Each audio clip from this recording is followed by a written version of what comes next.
지금은 2030년, 장소는 남미의 베네수엘라 수도 카라카스입니다. 상상이 되시나요? 아마 여러분 머릿속에 가장 먼저 떠오르는 이미지는 쓰레기통을 뒤지는 사람들, 휴지보다 못한 가치를 가진 돈다발이 길거리에 굴러다니는 모습, 그리고 텅 빈 유령 도시 같은 풍경일 겁니다. 우리가 뉴스에서 수없이 봐왔던 바로 그 장면들 말이죠. 하지만 2030년의 카라카스는 여러분의 예상과 완전히 다릅니다. 말케티아 국제공항은 전 세계에서 몰려든 비즈니스맨들과 관광객들로 발 디딜 틈이 없습니다. 한때 범죄의 소굴이었던 빈민계는 거대한 타워 크레인이 숲을 이루고 있고, 스타벅스와 맥도날드에는 달러를 든 젊은이들이 줄을 서 있죠. 도대체 지난 몇 년 사이에 무슨 일이 있었던 걸까요? 단순히 독재자가 사라졌기 때문일까요? 아니면 유가가 폭등해서? 아닙니다. 이건 그렇게 단순한 문제가 아니에요. 오늘 우리는 2030년이라는 미래의 시점에서 죽어가던 국가가 어떻게 좀비처럼 다시 일어났는지, 그리고 그 과정이 1945년 패망 직후의 일본이나 독일과 얼마나 소름 돋게 닮아 있는지, 그 부의 평행이론을 추적해 보려고 합니다. 자, 가장 먼저 주목해야 할 것은 바로 사람입니다. 여러분, 혹시 2020년대 중반까지 베네수엘라를 탈출한 난민이 몇 명인지 아시나요? 무려 700만 명입니다. 나라 전체 인구의 4분의 1이 살기 위해 국경을 넘었죠. 역사상 전쟁을 제외하고 이렇게 많은 인구가 단기간에 빠져나간 사례는 거의 없습니다. 그런데 말이죠. 2026년 정권이 교체되고 경제 봉쇄가 풀리자 기이한 현상이 벌어집니다. 이 700만 명이 마치 썰물처럼 빠져나갔다가 거대한 밀물처럼 다시 돌아오기 시작한 겁니다. 이게 왜 중요할까요? 이들은 빈손으로 돌아오는 게 아닙니다. 해외에서 영어를 배우고 선진 금융 시스템을 경험하고 기술을 익힌 고급 인력들이 되어 돌아오는 겁니다.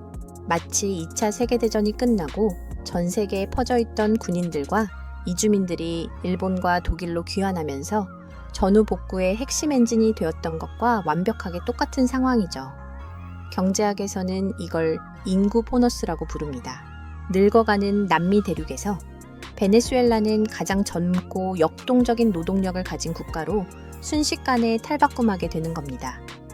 이게 바로 2030년 베네수엘라 경제 기적의 첫 번째 비밀입니다. 자, 그럼 두 번째 비밀로 넘어가 볼까요?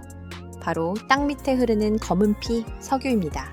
아니, 석유 많은 건 다 아는 사실이고 그게 저주가 돼서 나라가 망한 거 아니냐?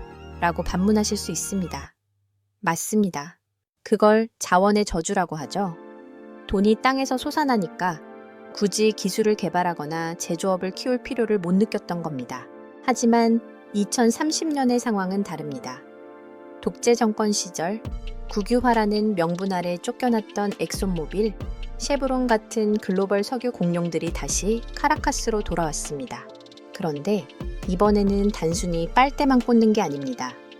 미국 주도의 새로운 정부는 아주 흥미로운 모델을 도입합니다. 바로 노르웨이식 국부펀드 모델이죠. 석유를 판 돈을 정부가 쌈짓돈처럼 쓰는 게 아니라 철저하게 미래 세대를 위해 적립하고 투명하게 관리하는 시스템을 강제로 이식한 겁니다. 여기에 더해 미국은 베네수엘라를 단순한 원유 공급처가 아니라 남미의 거대한 정유 공장으로 개조하기 시작했습니다. 왜냐고요? 중동의 정세가 불안할 때마다 전 세계 경제가 출렁이는 리스크를 줄이기 위해서죠. 2026년 이후 베네수엘라는 미국의 앞마당에 있는 가장 안정적인 에너지 허브가 되었습니다. 과거 록펠러의 스탠다드 오일이 베네수엘라를 넘보던 100년 전의 역사가 최첨단 기술과 결합해 다시 반복되고 있는 겁니다. 그런데 여기서 정말 소름 돋는 포인트가 하나 있습니다. 바로 돈입니다. 화폐 개혁 이야기인데요. 여러분도 아시다시피 베네수엘라의 볼리바르화는 한때 휴지 조각만도 못했습니다.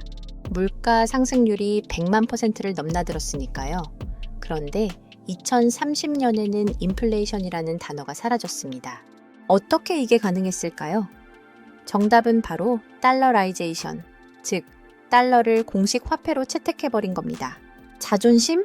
그런 건 굶어 죽는 마당의 사치였죠.